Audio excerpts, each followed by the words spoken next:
On January 27, 2025, President Trump signed an executive order on the Iron Dome for America that would defend the American homeland, both its citizens and critical infrastructure, from attacks through a next-generation missile shield. What does an Iron Dome for America actually mean? What are the implications of this executive order? How would the Pentagon implement it? And how does it fit within other deterrence and defense priorities? I'm Kari Bingen, Director of the Aerospace Security Project here at CSIS. Here to unpack these questions, I'm joined today by Dr. Tom Karako, Director of the Missile Defense Project, and Dr. Heather Williams, Director of the Project on Nuclear Issues, PONI, here at CSIS. This really is a unique assembly of strategic forces experts here at the organization. We will take audience questions, so please submit those via the event homepage and I'll weave them in. I want to start with Tom, but before I do that, let's cue up a short video. To immediately begin the construction of a state-of-the-art Iron Dome missile defense shield, which will be able to protect Americans. You know, we protect other countries, but we don't protect ourselves. And when Ronald Reagan wanted to do it many years ago, luckily we didn't. We didn't have the technology then. It was a concept, but we didn't. And now we have phenomenal technology. You see that with Israel. We're out of 319 rockets. They knocked down just about every one of them. So I think the United States is entitled to that, and everything will be made right here in the USA, 100%. So Tom, what is the Iron Dome for America?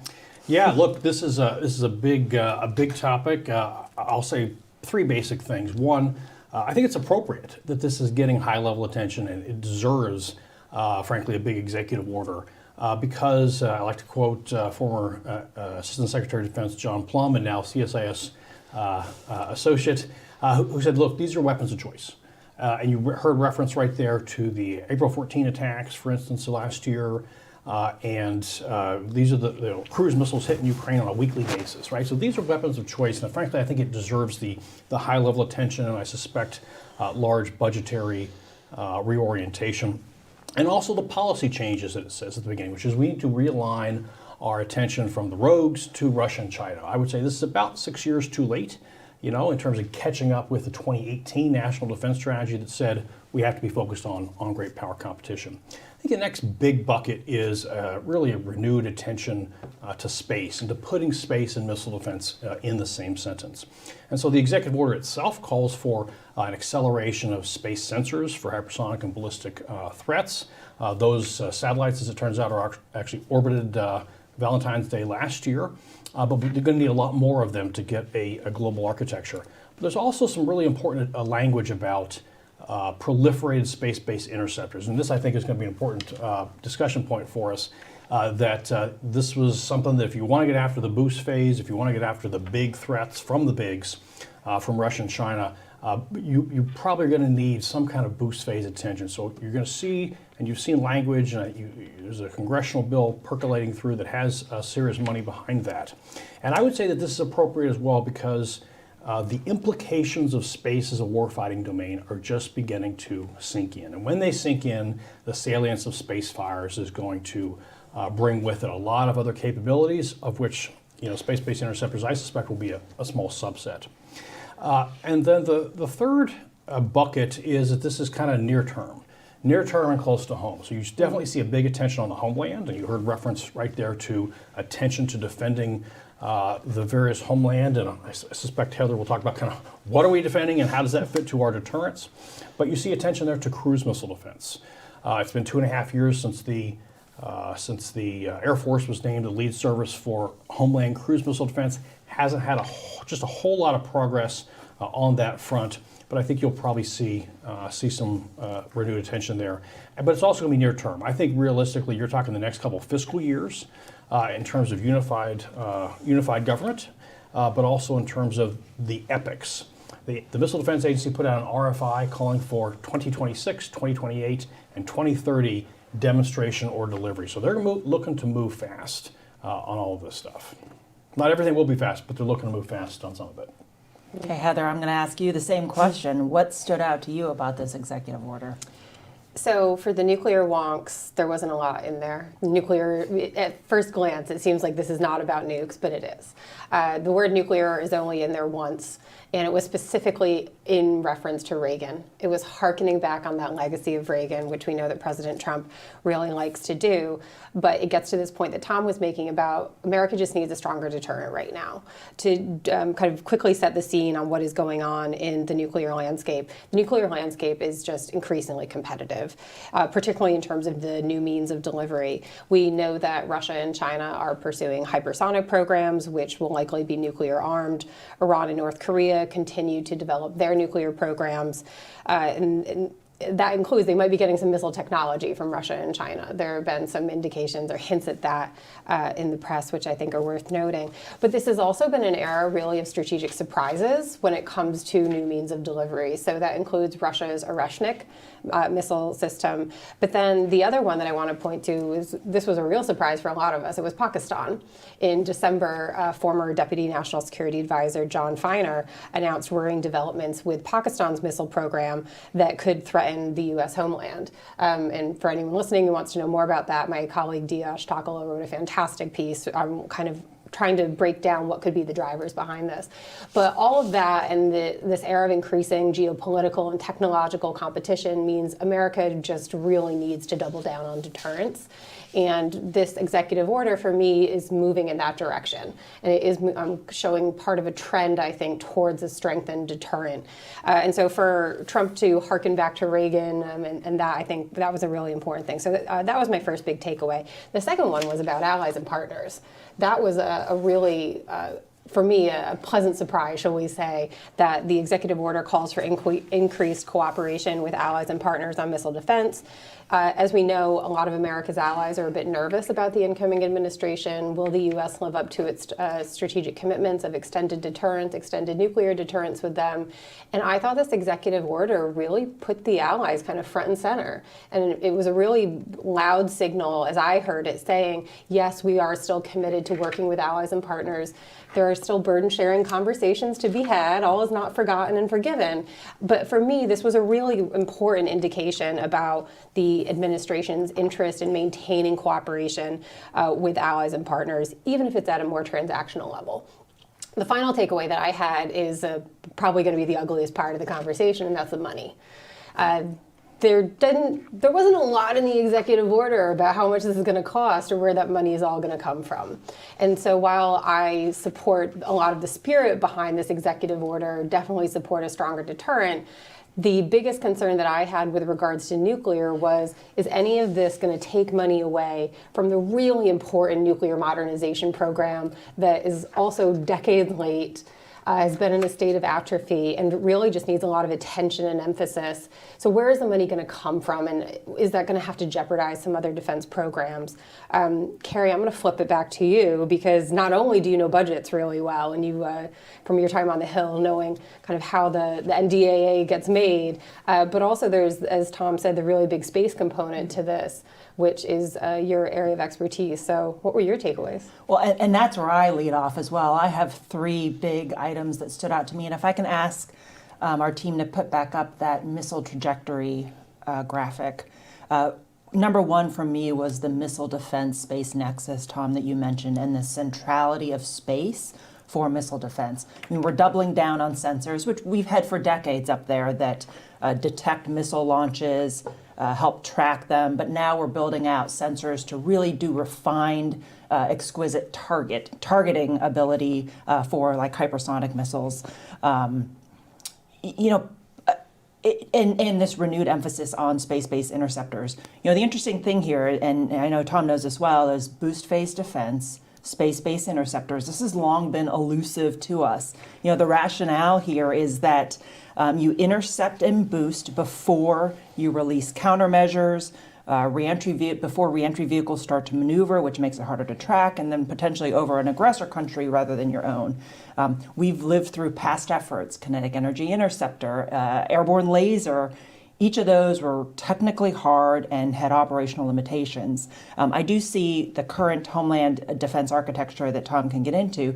Its capabilities, its numbers are not postured for this advanced threat. The different trajectories now that missiles and aerial threats can come from, different launch points now. It's no longer just a missile shot over the pole. I do see a need for space here. Global access, you're not constrained by country permissions, you're not constrained by denied areas where we just can't get close enough to the missile launches.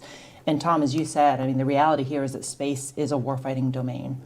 Space Force leaders have said that we must operate in space, from space, and to space. We must defend against adversaries who would use space weapons and missiles against us. But then we also must deny their ability to use space assets to attack our forces on land and at sea. And Tom, you and our colleague Clayton Swope wrote in a really interesting commentary, I think it was last week, on rethinking our overall approach to space power and space fires. You know, just like we maximize our military options in other domains, we should look at the same in space. The second item here for me was space-based interceptors are not new, and the rationale and assumptions for why they've been prohibitive in the past should be challenged. Ford in the 70s, Reagan's Space Strategic Defense Initiative, several congressional debates and directed studies. We were there with the House Armed Services Committee on the staff there, mid-2000s, late 2000s, 2010s, as all of these different debates and efforts were going forward. But the studies that I recall seeing, the limitations were we couldn't produce large numbers of interceptors in the thousands, and they were costly. We couldn't get up the space launch rates that we needed, and then space launch was costly. I would really challenge each of those assumptions now, particularly with what SpaceX and Starlink are doing on cost, smaller, quicker development and production of satellites. And then third, I mean, I'll say I'm an engineer. I recognize the complexity here, so I do not want to downplay that this initiative, it's still a very technically and operationally complex challenge, and it's a costly problem. We'll really need to take a hard look at that architecture, the technical aspects, but I think we can, those need to be challenged, the assumptions there, the costs. But I would really emphasize the ConOps, the concept of operations for how we use these, say, thousands of SBIs, and that command and control battle management capability. When you have thousands of interceptors, you've got to figure out handoffs and how you get targeting information to these, how you optimize which interceptor you use when at machine speeds. And we do a lot of that today, but it just becomes more acute and magnified if you're now talking about thousands of interceptors from space. I think the key here also will be, as this, the 60-day study unfolds, what are the requirements and assumptions? What are we expecting a layered or integrated missile defense shield to actually do?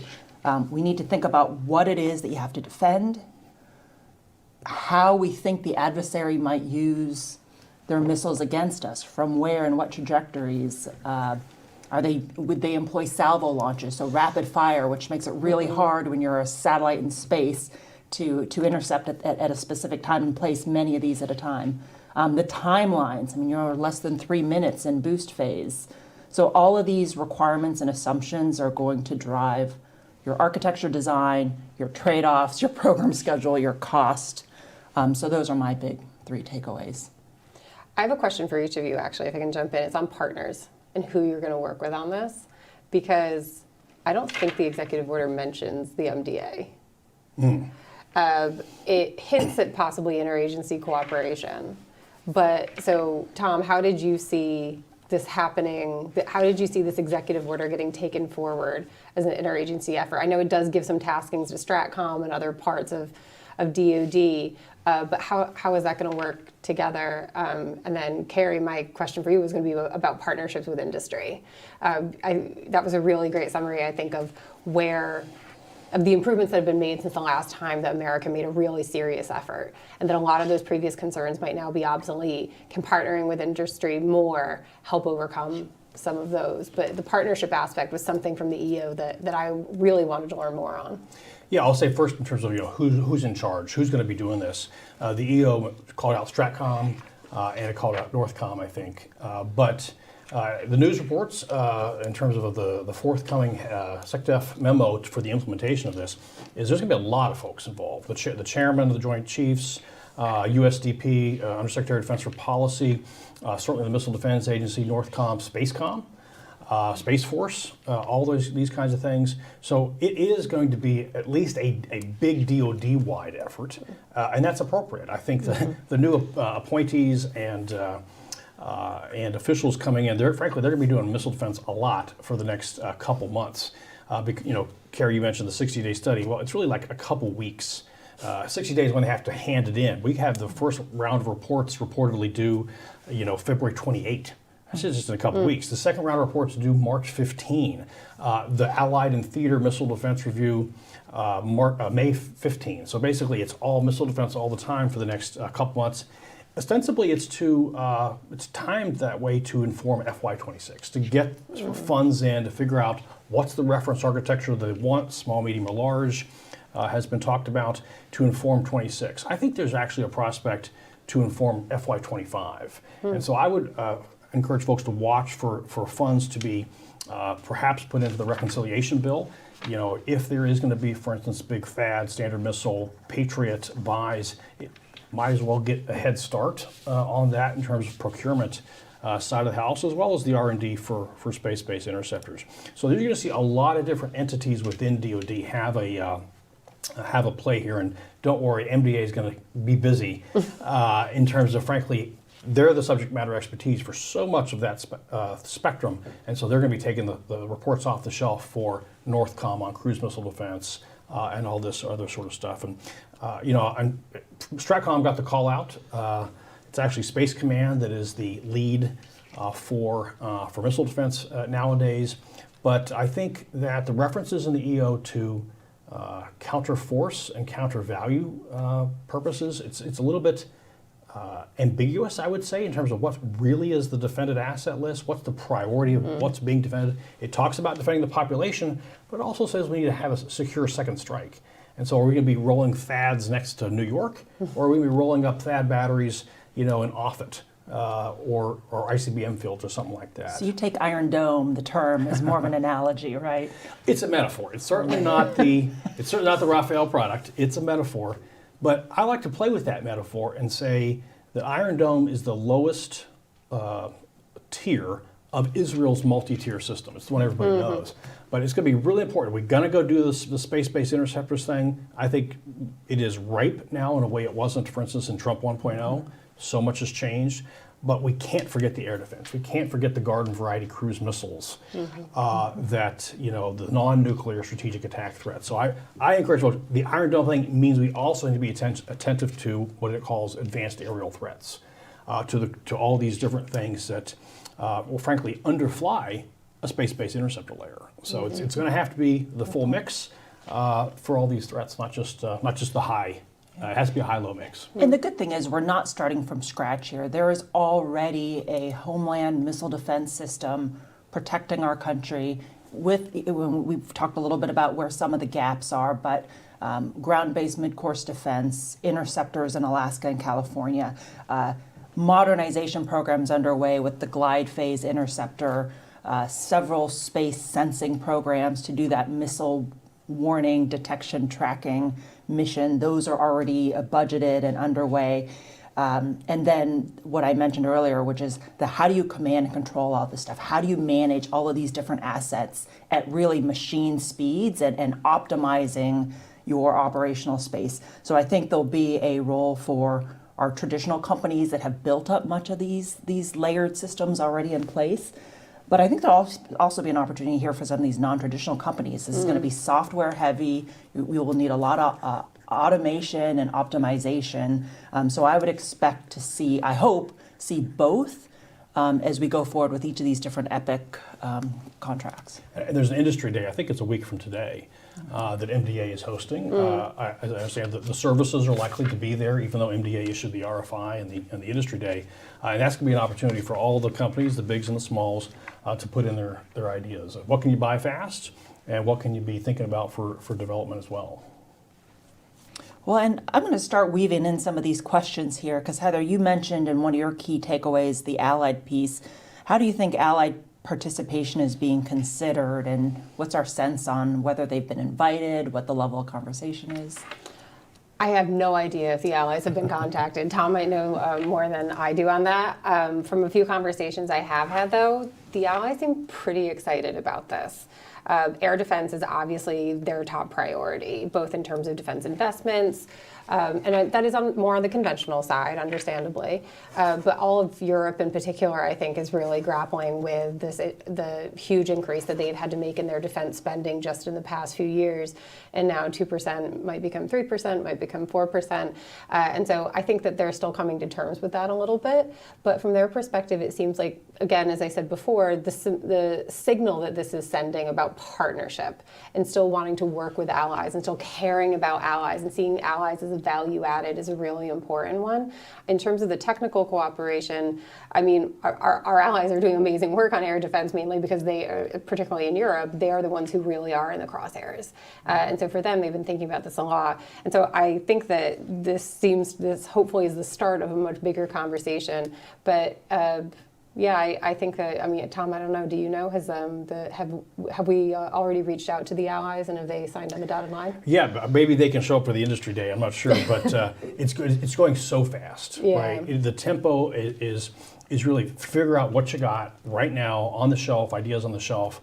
This is not a time to do a lot of research, it's taking the ideas that you have lying around and push them forward. Because that's all due up, the phase one reports due to the secretary, I think February 28th. So industry day on the 18th, I think it is. These are due 28th, so very quick turns at every piece. A couple things, Heather, to your point about the allies, I mean, Australia and Japan both have long-range strike and air and missile defense as their top two modernization priorities, right? Yep. Offensive and defensive missiles in their recent defense strategic reviews. I expect that the UK may have a new salience for both strike and air and missile defense when it comes out in the coming weeks or months. And you mentioned Europe. I mean, look at how the conversation in Europe has changed, especially post 2022 Ukraine. Is Germany of all countries is getting the Arrow 3 ballistic missile defense system? They historically have not been all that much on the BMD game.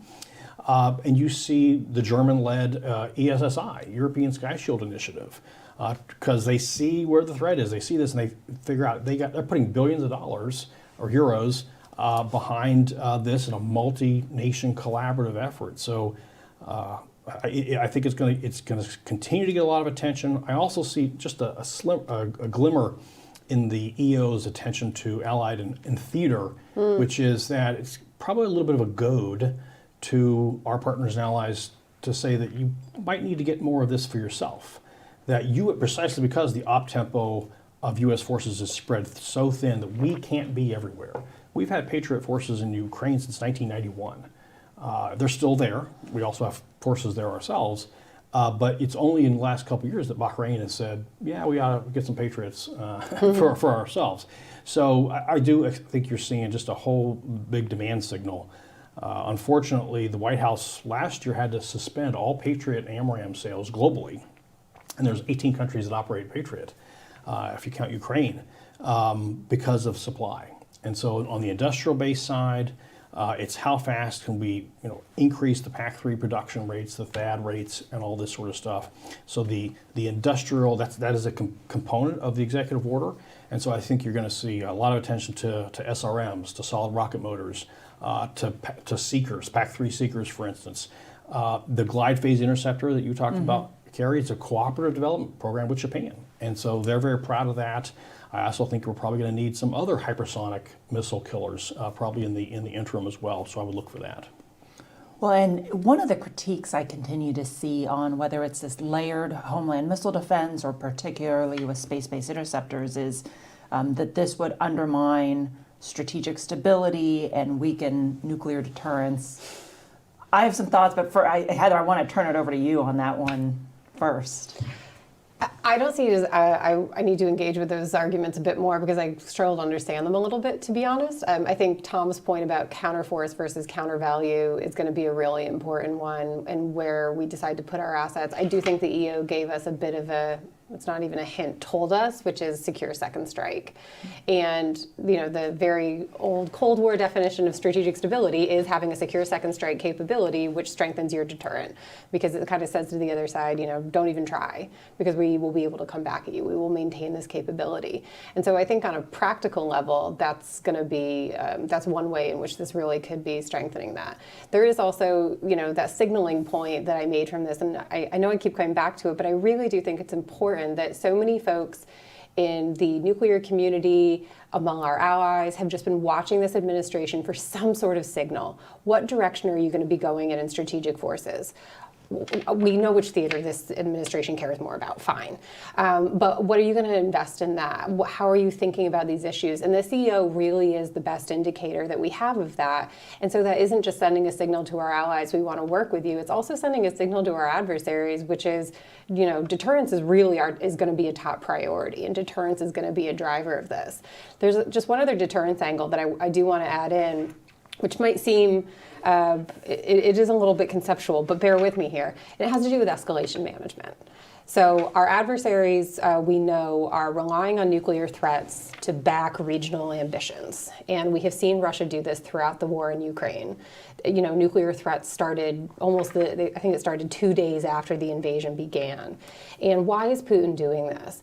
The reason we believe, nobody can get inside his head, and I'm not a Putin whisperer or Putin mind reader rather, by any means, but it seems to be because he thinks that Russia cares about Ukraine more than we do, that they have more at stake there, and therefore they can manipulate risk and almost bully us out of Ukraine, bully us into stop sending them HIMARS, whatever it is that Russia doesn't want that day. And Russia just kind of keeps revamping that nuclear rhetoric and nuclear saber rattling to try to bully us out of it. And I really do see this as being a means of deterring that in the first place. Because what Russia is banking on is that we won't want to get into any sort of a conventional conflict with them because it could lead to escalation that could threaten the homeland. If we improve the homeland defenses, that really messes with their calculus. And so it can disrupt how they're thinking about risk manipulation and could undermine the way that they are trying to use nuclear deterrence for adventurism and, frankly, very illegal operations. And I would guess that some of our other adversaries have been watching what Russia is doing and have been taking their own lessons learned from that. Can I jump in on the deterrence thing? Because first of all, I don't think this team is going to lessen its attention to nuclear modernization at all. Oh, good. And look, I always like to remind folks that most of the SDI speech was this long discussion of Minuteman survivability and how many are we losing the ICBM race and things like that. And then SDI came in at the end as a means to bolster deterrence, not to replace it, but to bolster deterrence. And I think that's absolutely critical. The same folks that brought you the low-yield D5 and the Slickum-N, sea-launched cruise missile in the first administration, I don't think they're going to be walking away from that. The Biden folks came around to the Slickum-N in the tail end of the administration because the world's a mess. The world's a mess, and the salience of nuclear weapons is only growing. So I don't see that going away. I expect you're probably going to see, we'll see, but I expect how fast can we get Sentinel? Right? What can we do to fix the industrial base and the delivery of all that sort of stuff? So I feel more sanguine about the nuclear portfolio. I've got a lot of uncertainty about how all this is going to be pulled off, to be sure. But yeah, that would be my 2 cents on that. Well, and I keep thinking if we have it within our wherewithal to reduce vulnerability to the American homeland, and we can get it on an affordable and achievable timeline, why wouldn't we have a serious look at that? And I Heather, to your point on deterrence, I mean, would whatever this shield is defend every single inch of the United States? No. But it does create enough uncertainty, I think, for an adversary. I mean, they will have to think twice. Can I achieve what I'm trying to achieve, whether it be through the saber rattling or actual launch?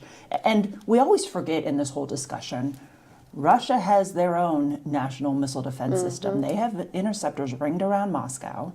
China has put up a fractional orbital bombardment system, which is a satellite weapon that orbits the Earth. It could be a fraction or it could stay in orbit and then come down at a time and place of their choosing. So they've already moved in that direction. And we need to figure out ways to ensure that we are protecting ourselves as well.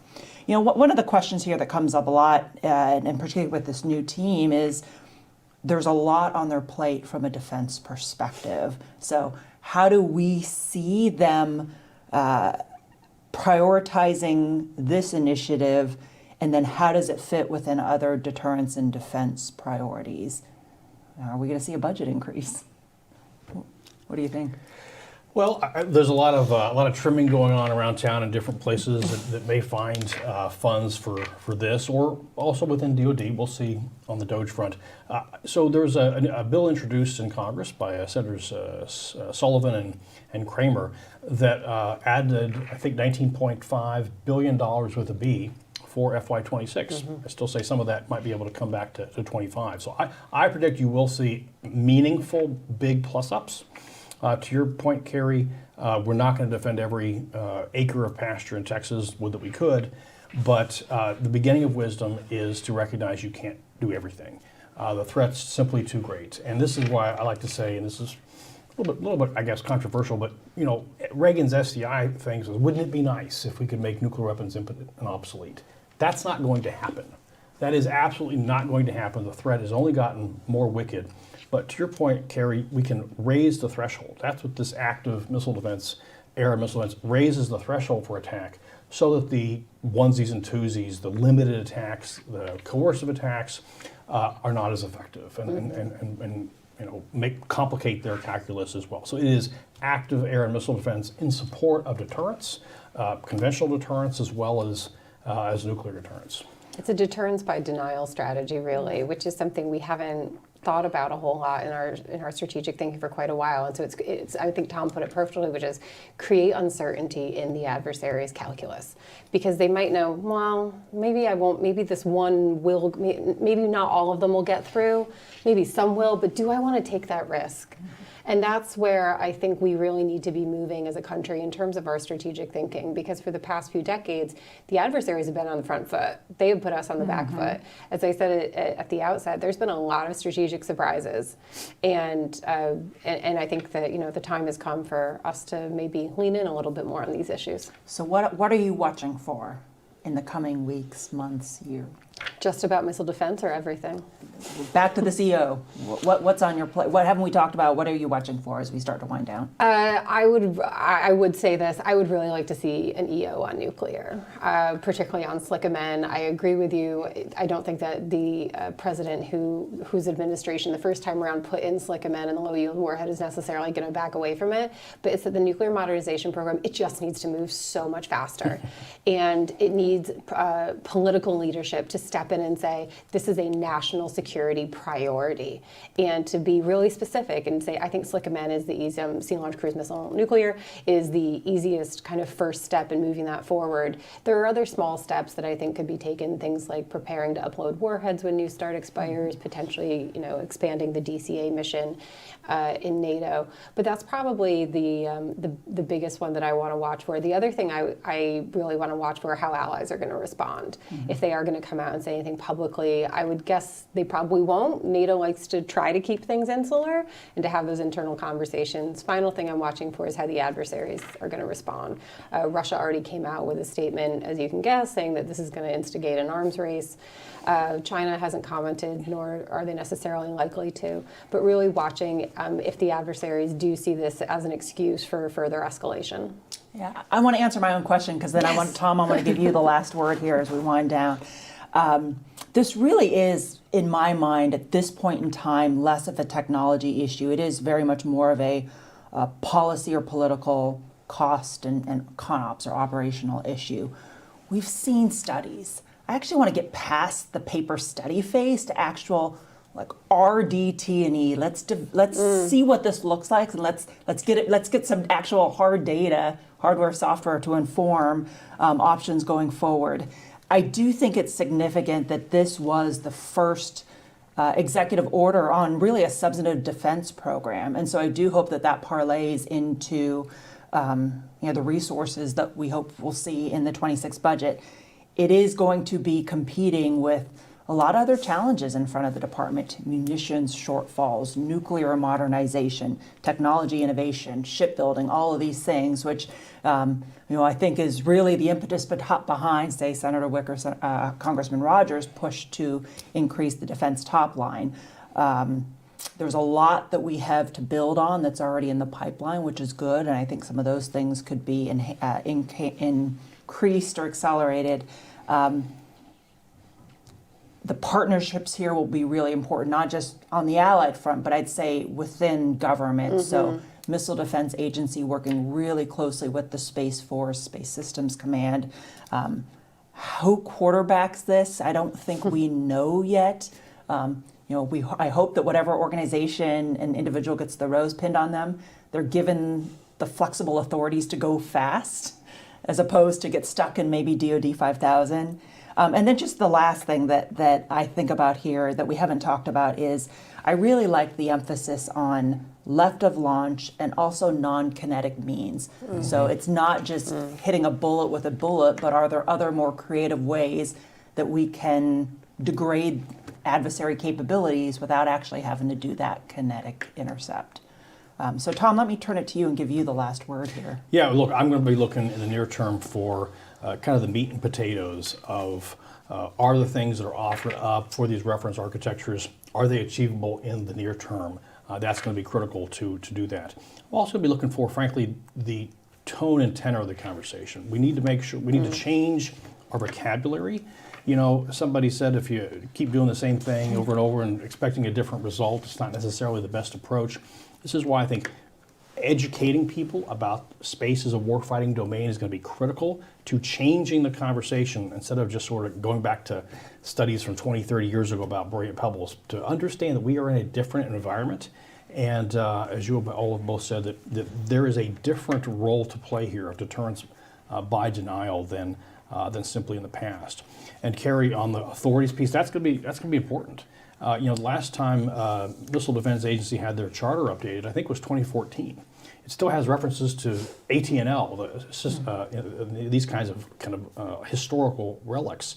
So putting the right team in charge, or at least in a way directly to the SecDef or the DepSec, so that they can meaningfully achieve what is, I would say, rightfully a presidential priority.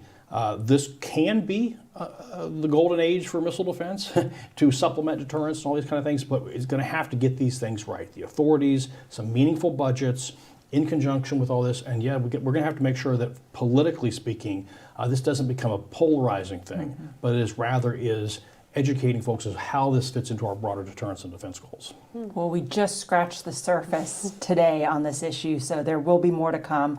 I do want to emphasize that it is really unique to have experts together in one organization across the strategic forces portfolio. And I think even just in this conversation, we very much saw the intersection of our issues: missile defense, space, nuclear weapons, and strategic deterrence, and the complementary nature of our work.